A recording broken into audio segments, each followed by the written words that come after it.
Well, with that being said, we just talked about a budding Puerto Rican superstar. We're going to switch gears. We're going to get into a preview next week with another maybe potential superstar from Puerto Rico. We're going to find out. That's Xander Zayas putting his belts on the line, 154 Gonna pounds. find out pretty fast. Oh, yeah, and he's taking on Mr. Jaron Ennis. This is a fight a lot of fans out there can't wait for. Unification with both the belts on the line from Zayas. Ennis, he's been searching for a big name. With his 35 wins and 31 wins by KO, that's what's missing on his resume. He hasn't had that dance partner yet. Zayas had a little step up in a test in that unification bout versus Abbas Baru, but he's missing the big name as well. Somebody's going to get it on the resume. I want to find out from you who it is. I'm a little surprised by Vegas and the odds makers. Ennis minus 480, almost 5-1 favorite, with Zayas coming in at plus 330. And I just want to hear right from you. Break it down. Get into the preview for this one, which is going to be in Brooklyn, New York, at the Barclay. Yeah. You know what? It should be a lot of, I would think, support, I guess, for both guys. But I would think maybe Zayas a little more with the Puerto Rican contingent that will be there in New York. I would think they come out to back their fighters and fighters from that, from that island. So I think maybe there might be a little bit more of, see a few Puerto Rican flags flying in that audience back in Zayas.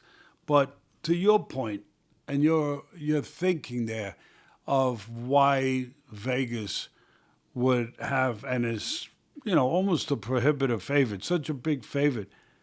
Obviously, it's his experience. They're both young. He's 28. Zayas is what? Only 23, I think. I mean, they're both young, but it feels like Ennis has been around longer. And he has. He's more experienced. But here's the thing. Take it right, take it wrong, but it's the thing. It's coming from me. It's coming from my judgment. And what can I tell you? I can't apologize for it. I can only say what my experience tells me that is correct to say. They're basing that on what Ennis is supposed to be. That's what that line's about. Because he hasn't really been tested yet. I mean, I know he's undefeated and he's a terrific fighter. Does everything right. You look at him, you say, well, I'm looking at a really good fighter. I mean, it's like going in a car lot and you say, that car is, that's a great, look at it. It shines. Look at the polish on it. That's Ennis. But he hasn't been tested. That car hasn't really been out on the superhighway yet. It hasn't been through a few bumps yet on the road.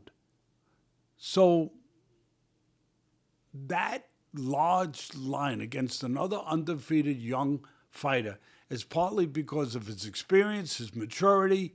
The other kid's 23. He might be great, but he's still 23. All of that. And again, I think it's based on what the potential of Ennis has always been. It's still, we still don't know. It's like, yeah, we're believing it. We're going with it. We're making him a big favorite because we've been believing this a long time. And now we're finally going to see it. We're going to see it against somebody that maybe can really test. Is he as good as we have been saying he is? He was the heir apparent, Crawford left. He's the heir apparent. He's the guy. They wanted the Crawford fight. That never happened. When I say they, I don't mean Ennis. I just mean we, the public, wanted that, but that wasn't going to be. And again, you're not basing it on, well, yeah, he should be a 5-1, whatever, favorite because, look who he beat. He beat this guy, beat that. No, you can't say that because they're not there. They're not there, those names. You just said it. So this comes down to, are the odds makers, are the geniuses in Vegas right? They're not always right. Are they right? We'll find out. It's going to be interesting Can Young beat experience? Is he being Zayas, too young? The maturity, the seasoning isn't there for a guy as mature, as physically mature as Ennis. But remember, Ennis is also the guy moving up.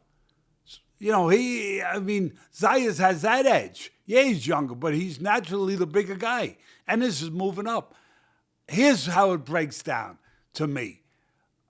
First of all, I'll get right to it. I think Zayas is a live dog. You're going to give me that much with an undefeated kid with a good amateur pedigree, with the heritage of the Puerto Rican blood and everything that represents in our sport of boxing, with all the champions that island has produced, and just the connection of that heritage. I'm going to say, wow, you're going to really offer me that? I got to think about it. Yeah, I got to think about it. With a guy that, as good as he looks, and as good as we have been saying he's going to be, hasn't had to really, really display it yet. Maybe he will. Or maybe this 23-year-old kid will shine. Ennis is a sharpshooter.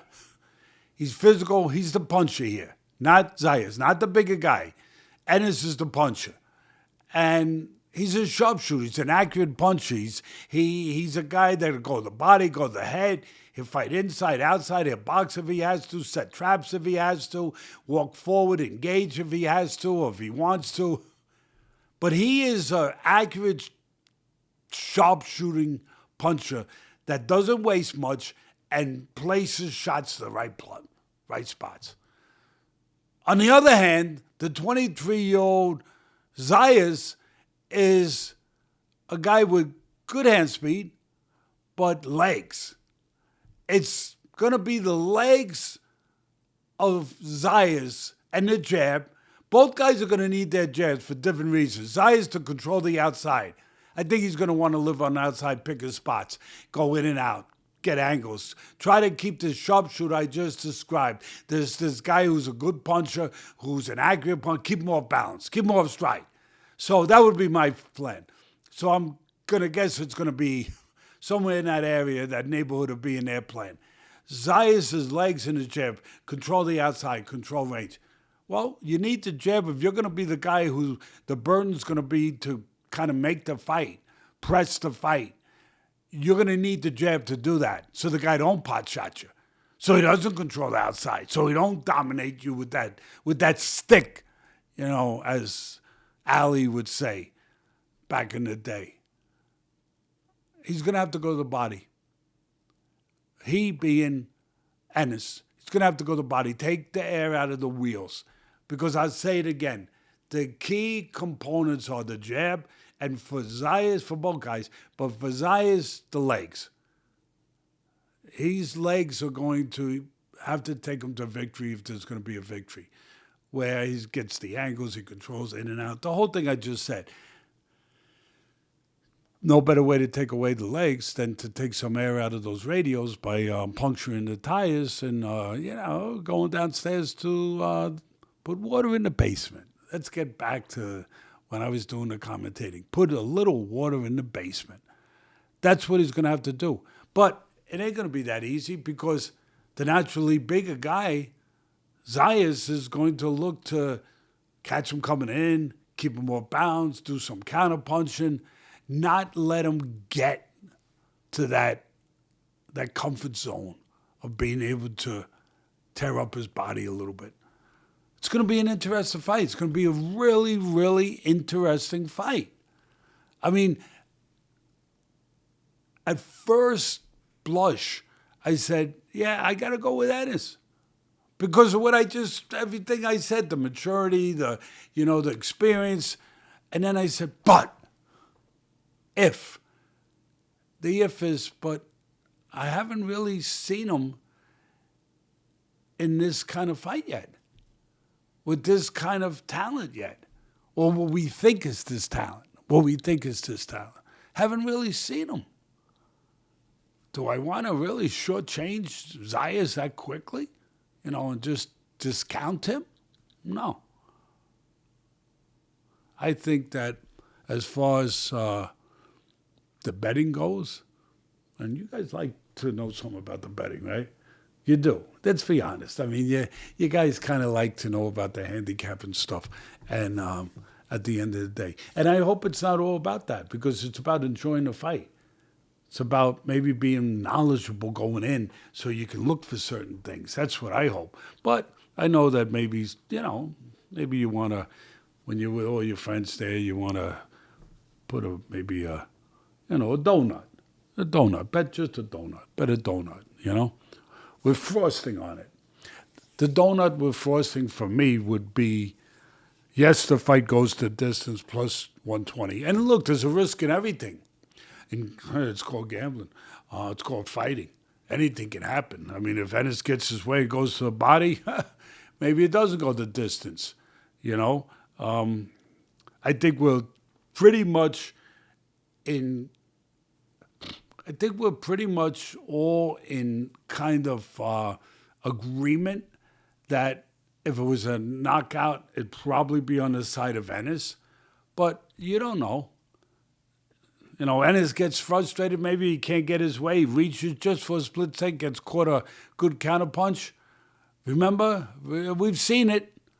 We've seen it with the French fighter that couldn't punch, had like 4 or 5 knockouts in his career. Bruno Saras. Tommy Munguia. Against Munguia. Wow. We saw it. Timed him. Caught him a shot he never saw. So at the end of the day, it should be an interesting fight for 2 basic reasons. And I'll finish and I'll put a bow on it with that. Ennis, is he our guy? Believe it or not, he's been around a while already. This is coming out party. For me, is he our guy? This is gonna verify that. And for Zayas, is he the next guy? That's it. Bang. Boom. Da. Ooh. That's it. No, I love it. You got me ready for this one now. And for those who want to come and join us, we're going to be live streaming this here at YouTube, The Fight with Teddy Atlas, Teddy's private commentary there. And it should be a good one, like you said, bud. I'm very intrigued. Ennis' last fight, last October versus Lima, only went 1 round. Where Zayas was a little more tested versus Baru in that unification bout.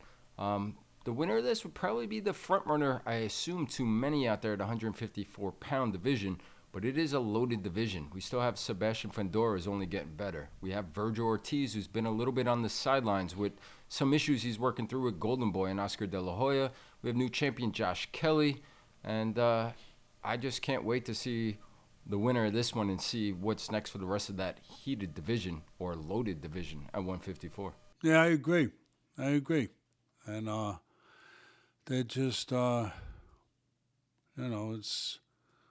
It's like going into you kind of got me excited, reminding me of all the guys that are there. It's kind of like going into a Chinese restaurant, seeing that menu. You don't know what to pick. That menu was always too big for me. I always wanted to say to them, hey, make it a little short. I mean, it's like, no, that's only 1 page.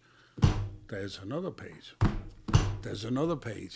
But it's good when you have a lot of pages of a menu when we're talking about our divisions in boxing. That means that you can have competition. Competition is good.